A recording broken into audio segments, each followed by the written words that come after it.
اهدنا الصراط المستقيم. Bismillahirrahmanirrahim. Assalamualaikum warahmatullahi wabarakatuh. Alhamdulillahi rabbil alamin. Wabihi nasta'inu ala umurid dunya waddin. Asyhadu an la ilaha illallah wahdahu la syarikalah. Wa asyhadu anna Muhammadan abduhu wa rasuluh. Sallallahu alaihi wa ala alihi wa sahbihi wa man tabi'ahum bi ihsanin ila yaumiddin wa sallama tasliman katsira, amma ba'd. Allahumma la ilma lana illa ma 'allamtana innaka antal alimul hakim. Allahumma 'allimna ma yanfa'una wanfa'na bima 'allamtana wa zidna ilman ya karim. Ikhwani fid din wa akhwati fillah, a'azzani Allah wa iyyakum. Alhamdulillah, pada malam hari yang berbahagia ini, dengan taufik dari Allah Subhanahu wa taala, kita dapat berkumpul kembali di majelis yang mulia ini, melanjutkan pembahasan Kitabut Tauhid alladzi huwa haqqullahi 'alal 'abid, karya Syekhul Islam Al-Mujaddid Al-Imam Muhammad bin Abdul Wahhab An-Najdi rahimahullahu taala, di mana kita masih dalam pembahasan babul khauf minasyirik, bab takut dari kesyirikan. Terakhir hadis yang kita bacakan adalah hadis sebagaimana diriwayatkan oleh Imam Ahmad dari hadis Mahmud ibnu Labid. Rasulullah sallallahu alaihi wasallam bersabda, akhwafu ma akhafu alaikumus syirkul asghar. Hal yang paling aku takutkan dari apa yang aku khawatirkan menimpa kalian adalah syirik kecil. Fasuila anhu faqala riya. Maka beliau ditanya tentangnya, maka beliau bersabda, syirik kecil itu adalah riya. Nah, maka pada malam hari ini kita akan lanjutkan hadis yang beliau bawakan, dan ini adalah hadis yang kedua di dalam bab ini. Kata Imam Muhammad bin Abdul Wahhab An-Najdi, wa an Ibnu Mas'udin radhiyallahu anhu anna Rasulullah sallallahu alaihi wasallam qala, man mata wa huwa yad'u min dunillahi niddan dakhalan nar. Rawahul Bukhari. Dan dari Ibnu Mas'ud radhiyallahu anhu bahwa Rasulullah sallallahu alaihi wasallam bersabda, man mata wa huwa yad'u min dunillahi niddan, barang siapa yang mati dan dia berdoa kepada tandingan selain Allah, dakhalan nar, maka dia akan masuk ke dalam neraka. Rawahul Bukhari. Hadis ini diriwayatkan oleh Al-Bukhari. Ya, ikhwani fiddin, azani Allah wa iyyakum. Hadis yang mulia ini diterima dari sahabat Ibnu Mas'ud.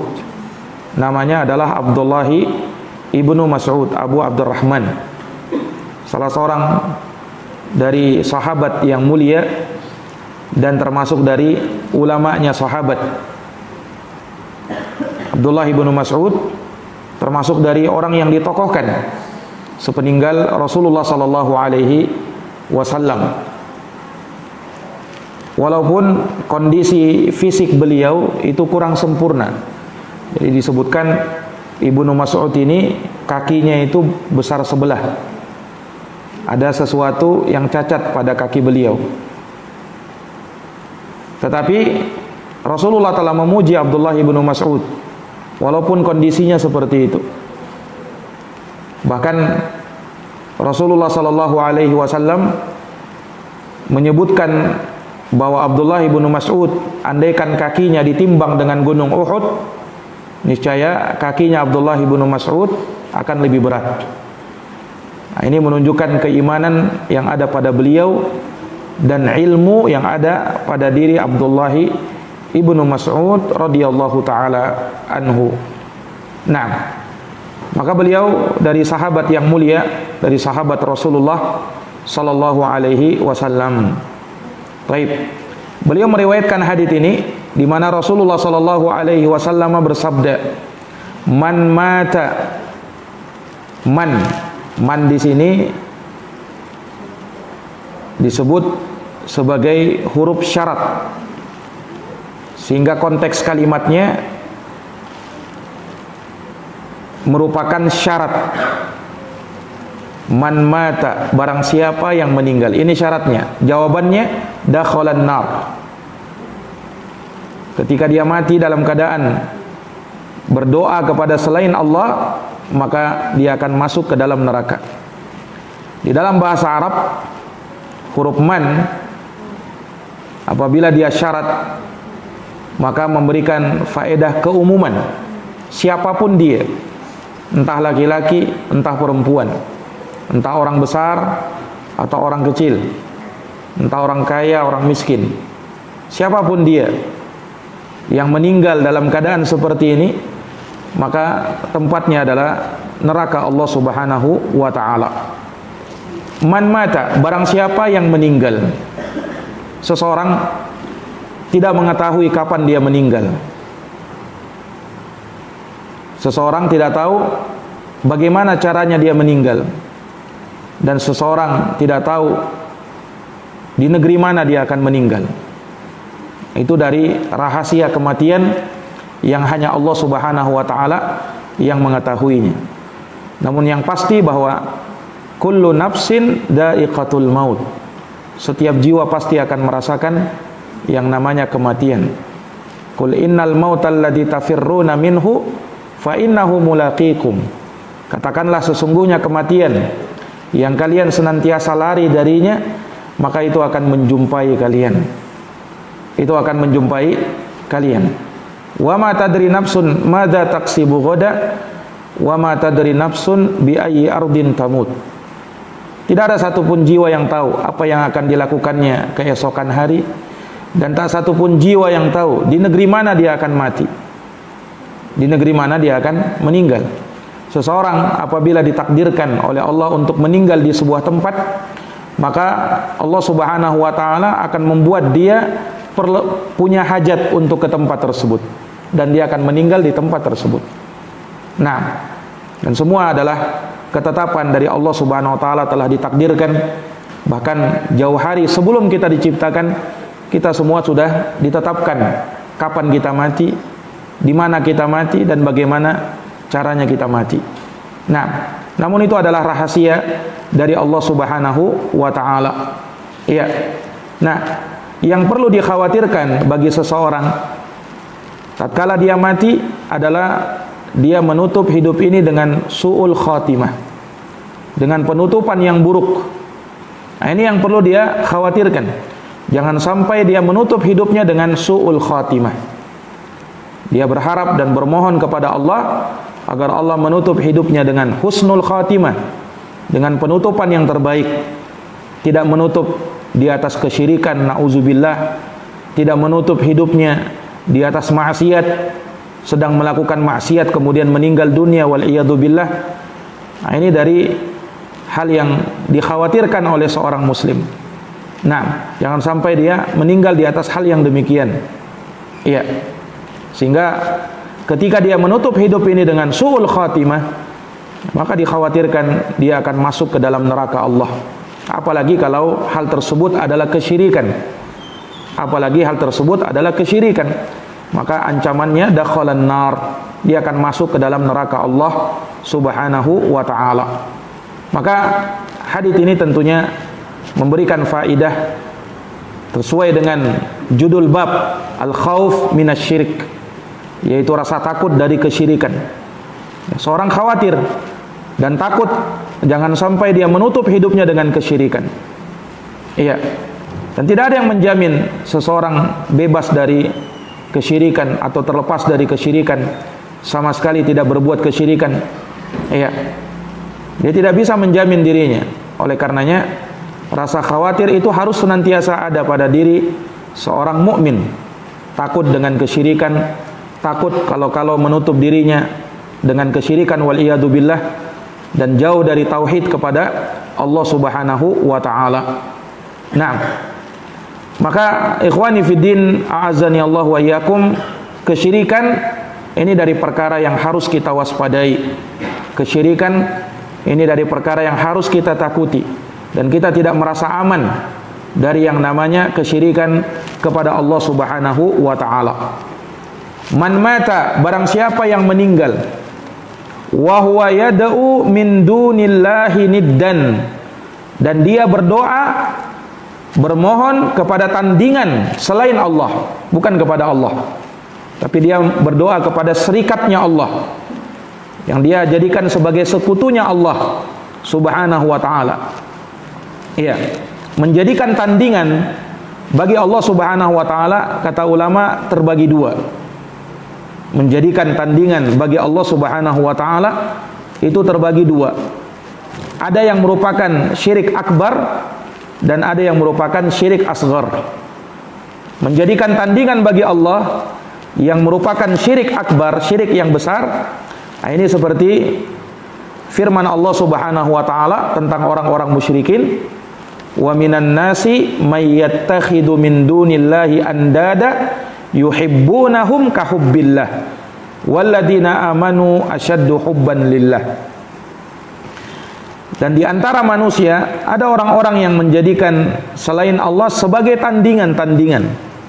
Ini andada jamak dari nidda, tandingan bagi Allah, di mana mereka mencintai tandingan selain Allah itu sebagaimana cintanya kepada Allah. Adapun mereka yang beriman sangat dalam rasa cintanya kepada Allah. Nah, ini menjadikan tandingan bagi Allah yang hukumnya syirik akbar, sebagaimana yang dilakukan oleh orang-orang musyrikin. Dan Rasulullah pernah ditanya, ayyu dzambi a'zam? Ya Rasulullah, dosa apa yang paling besar? Maka Rasulullah bersabda, antaja'ala lillahi niddan wa huwa khalaqak. Dosa yang paling besar adalah kamu menjadikan tandingan bagi Allah, padahal Allah yang menciptakanmu. Nah, ini menjadikan tandingan bagi Allah di sini hukumnya syirik akbar, syirik besar. Ada menjadikan tandingan bagi Allah hukumnya syirik asgar, hukumnya syirik kecil, tidak sampai syirik besar, tetapi tergolong syirik kecil. Syirik juga membahayakan juga, tetapi dia tidak sampai mengeluarkan pelakunya dari keislaman. Nah, ini seperti hadis yang disebutkan ketika ada seorang laki-laki yang bertanya atau berkata kepada Nabi sallallahu alaihi wasallam dengan ucapannya, Masya Allahu wa syi'ta. Apa yang Allah kehendaki dan kamu kehendaki ya Rasul. Mengucapkan apa yang Allah kehendaki, Masya Allah wa syi'ta, dan apa yang dikehendaki oleh kamu ya Rasulullah. Harusnya kan kita mengucapkan Masya Allah saja. Nah, ini dia gandengkan nama Allah dengan nama Nabi. Maka Rasulullah marah. Kemudian Rasulullah bersabda, aja'altani lillahi niddan? Apakah kamu ingin menjadikan saya tandingan bagi Allah? Jadi dari ucapan Masya Allah wa syi'ta, menurut Nabi itu sudah menjadikan tandingan bagi Allah. Makanya yang benar kata Rasulullah, bal Masya Allah wahdah. Kau ucapkan Masya Allah saja, jangan ikut-ikutkan namaku juga. Nah, ini menjadikan tandingan bagi Allah yang hukumnya tidak sampai syirik akbar, tetapi hanya syirik asghar, syirik kecil. Nah, ikhwani fiddin, a'azzani Allah wa iyyakum. Dan di sini Rasulullah sallallahu alaihi wasallam menyebutkan tandingan bagi Allah Subhanahu wa taala dalam bentuk nakirah, niddan, ditanwin di situ. Dalam bahasa Arab bahwa kalimat yang seperti ini nakirah fi siyaqi syarti, yang berada dalam konteks syarat, ini susunan kalimat yang merupakan syarat, man mata, barang siapa yang meninggal dan dia berdoa kepada selain Allah yang merupakan tandingan sekutu bagi Allah, ini nakirah, berada dalam konteks syarat, fata'um, memberikan faidah keumuman, yakni semua jenis tandingan, kainan mangkana, siapapun dia, kainan makana, apapun dia. Tidak peduli apakah dia seorang nabi, apakah dia seorang wali, apakah dia orang soleh, apakah dia batu, apakah dia pohon, apakah dia kuburan, apa saja yang dijadikan tandingan bagi Allah, maka masuk dalam konteks niddan, tandingan bagi Allah. Dan itu yang menjadikan seperti itu bukan Allah tentunya, tetapi makhluk. Yani tatkala dia berdoa kepada selain Allah, otomatis dia menjadikan hal yang dia berdoa tersebut kepada selain Allah sebagai tandingan Allah. Karena dia menyerahkan apa yang merupakan hak khusus milik Allah, yaitu doa. Doa itu hanya kepada Allah. Ketika dia berdoa kepada selain Allah, maka dia telah menjadikan yang dia sembah, yang dia berdoa di situ sebagai tandingan bagi Allah. Walaupun secara lisan dia tidak mengucapkannya, tetapi secara perbuatan dia melakukan hal yang demikian. Apa saja ketika dia menyerahkan sesuatu dari perkara yang khusus milik Allah, dia berikan kepada Allah, dia berikan kepada selain Allah, maka disitulah terjadi yang namanya asyirku billah, kesyirikan kepada Allah Subhanahu wa ta'ala. Ikhwani fiddin, a'azani Allah wa iyyakum. Di dalam konteks hadis disebutkan doa. Barang siapa yang berdoa kepada tandingan selain Allah. Doa di sini kata ulama mencakup dua jenis doa, yaitu doa ibadah dan doa masalah. Sebagaimana yang sering kita ingatkan bahwa doa itu terbagi dua. Ada doa ibadah dan ada doa masalah. Kalau doa ibadah, maka semua ibadah yang kita kerjakan itu adalah doa ibadah. Entah itu sholat, entah itu puasa, entah itu bayar zakat, entah itu haji. Nah, ini semua adalah doa ibadah. Sebab di dalam ibadah tersebut kita berdoa kepada Allah bilisanil hal, yaitu keadaan kita tatkala beribadah itu seakan-akan memohon kepada Allah agar Allah mengampuni kita, agar Allah memberi pahala kepada kita. Itu doa. Nah, demikian pula agar Allah menghindarkan dia dari azabnya, memberikan karunia-Nya, ya. Nah, ini ibadah yang seperti ini, doa juga. Nah, dan walaupun di dalam ibadah-ibadah itu juga kata ulama terkandung di dalamnya doa. Di dalam sholat kita berdoa, di dalam puasa kita ada doanya, di dalam zakat, di dalam haji, dan hampir semua ibadah yang kita kerjakan mesti ada doa yang mengiringinya, mesti ada doa yang terdapat di dalamnya. Nah, dan untuk makna ini Allah berfirman di dalam Al-Quran surat Ghafir ayat 60. Allah menamakan doa dengan ibadah. Allah berfirman, wa qala rabbukum ud'uni astajib lakum. Dan Rabb kalian telah berfirman, ud'uni, berdoalah kepadaku, astajib lakum. Niscaya aku akan kabulkan doa kalian. Perhatikan ayat berikutnya. Innal ladzina yastakbiruna an ibadati. Sesungguhnya orang-orang yang menyombongkan diri dari beribadah kepadaku. Padahal kan sebelumnya disebut doa. Siapa yang berdoa kepadaku, aku akan kabulkan. Kemudian Allah lanjutkan, siapa yang menyombongkan diri dari beribadah kepadaku. Di sini kata ulama, Allah menyebut doa dengan ibadah. Allah menyebut doa dengan ibadah. Selain memberikan makna bahwa doa itu ibadah, di sisi lain menunjukkan bahwasanya ibadah itu pun adalah doa. Ibadah itu adalah doa. Makanya dinamakan doaul ibadah, doa ibadah. Ini para jamaah yang dirahmati dan dimuliakan oleh Allah. Nah, ini semua doa ibadah kalau diserahkan kepada selain Allah, maka hukumnya syirik.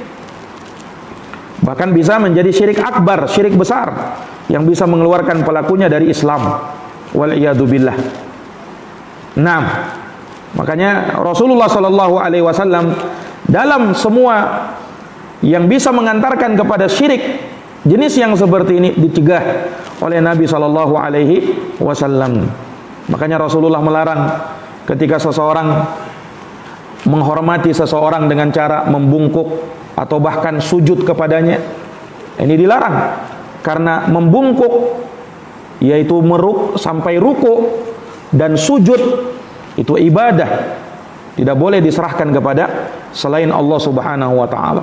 Walaupun tidak ada maksudnya dia beribadah kepada orang yang dia hormati tersebut, tetapi kalau bentuknya sudah seperti itu, dia membungkuk dalam keadaan ruku, katanya hormat kepada orang, atau sujud, ini telah berbuat syirik kepada Allah Subhanahu wa taala. Sebab ruku dan sujud adalah ibadah, tidak boleh diserahkan kepada selain Allah Subhanahu wa taala.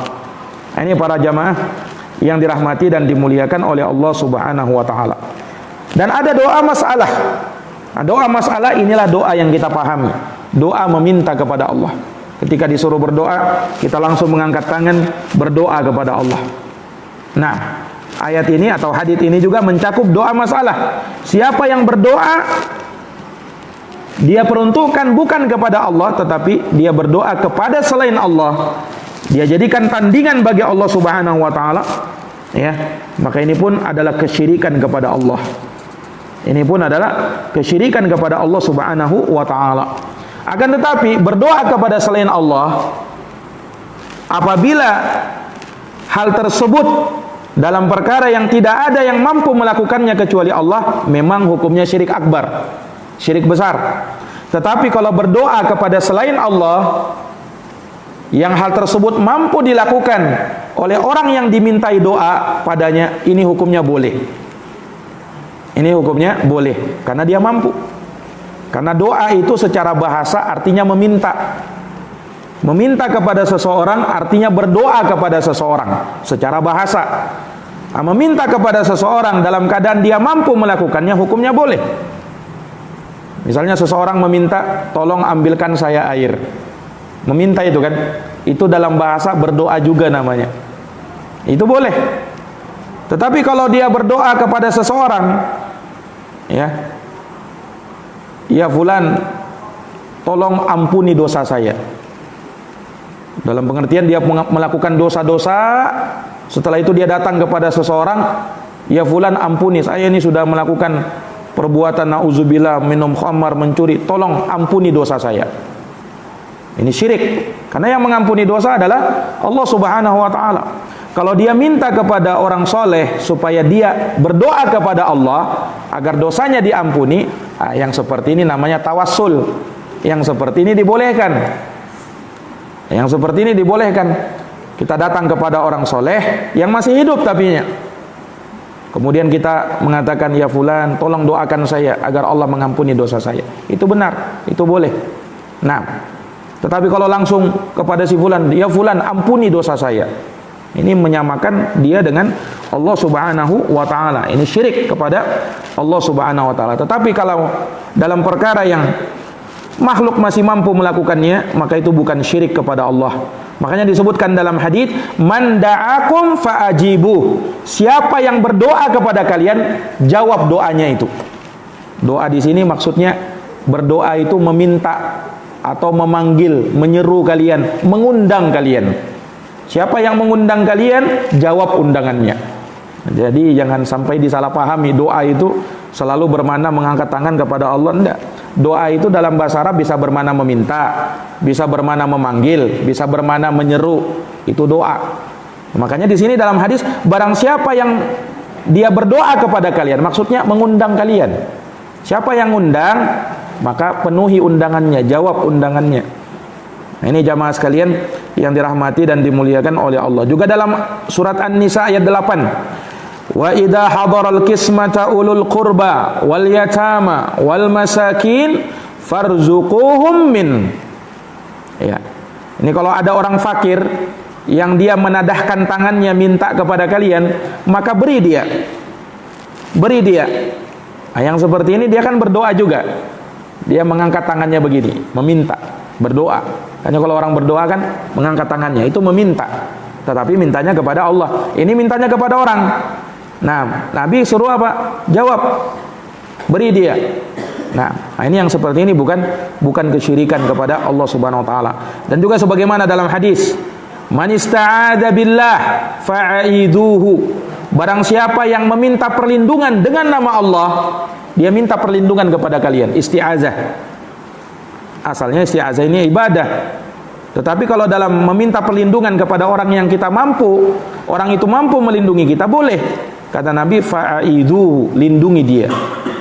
Dia minta perlindungan, kalian misalnya punya kuasa di situ, dia minta perlindungan kepada kalian, lindungi dia. Wa man su'ila billahi fa'utu. Siapa yang dia meminta kepada dengan nama Allah, maka beri apa yang dia minta. Wa man da'akum fa'ajibu. Dan siapa yang berdoa kepada kalian, mengundang kalian, maka jawab undangannya itu. Nah, ini ikhwani fiddin. Kemudian dikatakan wa man sona ilaikum ma'rufa fakafi'u. Barang siapa yang melakukan suatu perbuatan ma'ruf kepada kalian, maka balaslah. Fa illam tajidu ma tukafi'uhu fad'ulah. Kalau kalian tidak mendapati sesuatu yang bisa membalasnya, maka doakan kebaikan untuknya hatta taraw annakum qad kafa'tumu. Sampai kalian memandang bahwa kalian telah membalas kebaikannya itu. Nah, ini ikhwani fiddin azani Allahu wa iyyakum. Intinya doa yang merupakan doa masalah apabila diperuntukkan kepada makhluk dalam perkara yang makhluk itu mampu melakukannya, bukan syirik. Tetapi kalau doa masalah diperuntukkan kepada makhluk dan makhluk tidak mampu melakukannya, inilah yang kesyirikan. Inilah yang dihukumi syirik kepada Allah Subhanahu wa taala. Ikhwani fiddin, a'azani Allah wa iyyakum. Doa adalah ibadah. Ad-du'a'u huwal ibadah. Doa itu ibadah. Nabi khususkan doa itu ibadah karena memang doa itu ibadah yang besar. Makanya Nabi langsung sebutkan ad-du'a huwal ibadah. Hadis sahih riwayat Imam Tirmidzi. Doa itu ibadah. Padahal kan kita tahu bahwa banyak yang merupakan ibadah itu banyak, bukan doa saja. Tapi kenapa Nabi sebut doa? Nah, kata ulama, ini pengkhususan. Sama ketika Nabi mengatakan al-hajju arafah. Haji itu adalah wukuf di Arafah. Nah, padahal kan orang yang haji itu bukan cuma wukuf di Arafah. Banyak ritual haji itu. Dia perlu mabit di Mina, dia perlu melontar jumrah, dia perlu tawaf di Ka'bah, dia perlu sa'i baina Safa wal Marwah. Banyak ritual haji itu. Tapi kenapa Nabi hanya sebutkan haji itu wukuf di Arafah? Kata ulama, karena memang wukuf di Arafah di antara rukun haji yang paling penting. Siapa yang tidak wukuf di Arafah, hajinya tidak sah. Nah, sama ketika Nabi mengatakan ad-du'a huwal ibadah. Doa adalah ibadah karena doa merupakan rohnya ibadah. Doa merupakan apa? Rohnya ibadah. Hampir tidak ada satupun ibadah yang kita kerjakan melainkan pasti di dalamnya ada doa. Apa saja? Ya, dari ibadah itu mesti ada doa di dalamnya. Mesti ada doa di dalamnya. Nah, ini ikhwani fiddin, a'azani Allahu wa iyyakum. Naam. Ikhwani fiddin, a'azani Allahu wa iyyakum. Maka di dalam hadis ini ketika Rasulullah menyebutkan man mata wa huwa yad'u min dunillahi niddan, barang siapa yang dia meninggal dalam keadaan dia berdoa kepada tandingan sekutu bagi Allah, bukan kepada Allah, dakhalan nar, maka dia masuk ke dalam neraka. Menunjukkan bahwa neraka sangat dekat kepada orang-orang yang berbuat kesyirikan kepada Allah. Tidak ada antara dia dengan neraka melainkan kematian. Tidak ada antara orang musyrik yang berbuat syirik dengan neraka Allah kecuali kematian. Artinya apa? Mati langsung masuk neraka. Ini dalilnya. Siapa yang mati dan dia berdoa kepada selain Allah, maka dia akan masuk ke dalam neraka. Menunjukkan bahwa neraka sangat dekat kepada orang-orang musyrikin. Wal iyadu billah. Nah, dan di dalam hadis ini terdapat penafsiran terhadap kalimat tauhid, yaitu kalimat la ilaha illallah, yang di dalamnya mengandung makna keikhlasan mengikhlaskan ibadah seluruhnya hanya untuk Allah Subhanahu wa taala, termasuk di dalamnya doa kepada Allah. Karena doa itu hak milik Allah Subhanahu wa taala. Siapa yang berdoa kepada selain Allah, maka dia telah berbuat syirik dan hukumannya akan masuk ke dalam neraka. Makanya di dalam Al-Quran sangat banyak dalil-dalil yang menegaskan hal ini. Allah berfirman, وَمَنْ أَضَلُّ مِمَّنْ يَدْعُو مِنْ دُونِ اللَّهِ مَنْ لَا يَسْتَجِيبُ لَهُ إِلَى يَوْمِ الْقِيَامَةِ. Siapakah yang lebih tersesat? Maksud ayat ini, inilah orang yang paling sesat. Siapa itu? Orang yang berdoa kepada selain Allah. Yang dia berdoa kepada selain Allah, sementara selain Allah itu la yastajibu lahu ila yaumil qiyamah, tidak bisa mengabulkan doanya. Ini kan paling sesat ini, menyeru sesuatu yang dia tidak bisa jawab sampai hari kiamat, kata Nabi. Kata Allah Subhanahu wa taala, tidak bisa jawab, tidak bisa mengabulkan doa. Wahum an du'aihim ghafilun, bahkan mereka itu tidak tahu kalian berdoa kepada mereka itu, mereka tidak tahu. Wa idza husyiran nas, dan apabila manusia dikumpulkan di padang mahsyar, kanu lahum a'da, maka mereka akan menjadi musuh bagi mereka. Wa kanu bi ibadatihim kafirin, dan mereka akan ingkari ibadah kalian kepada mereka.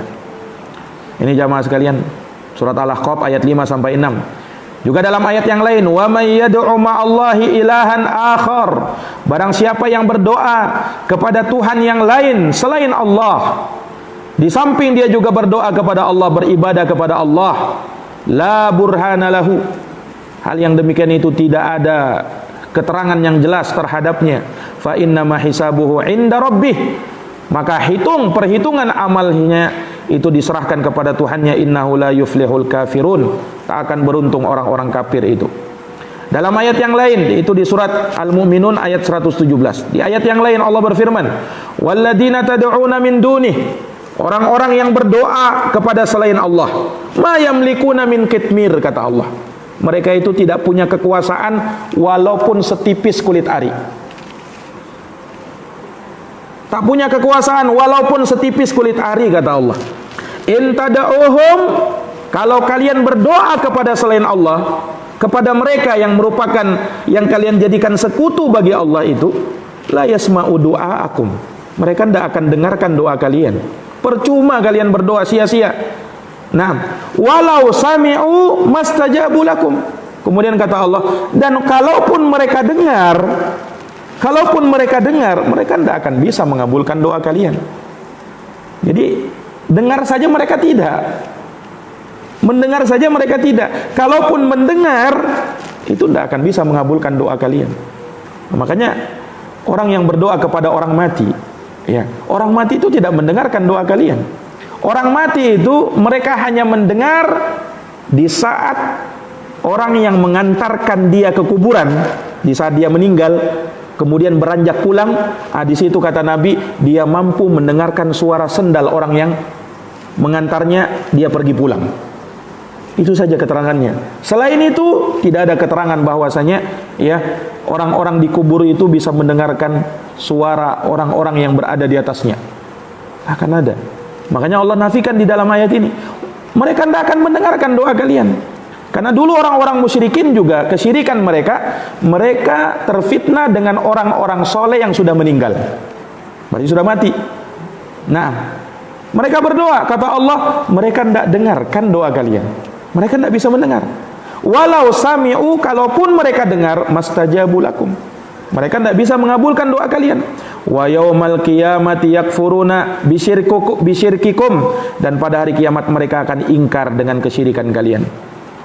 Ini jamaah sekalian yang dirahmati dan dimuliakan oleh Allah. Dan masih banyak lagi ayat-ayat pengingkaran dari Allah Subhanahu wa taala kepada orang-orang yang berdoa, bermohon kepada selain Allah Subhanahu wa taala.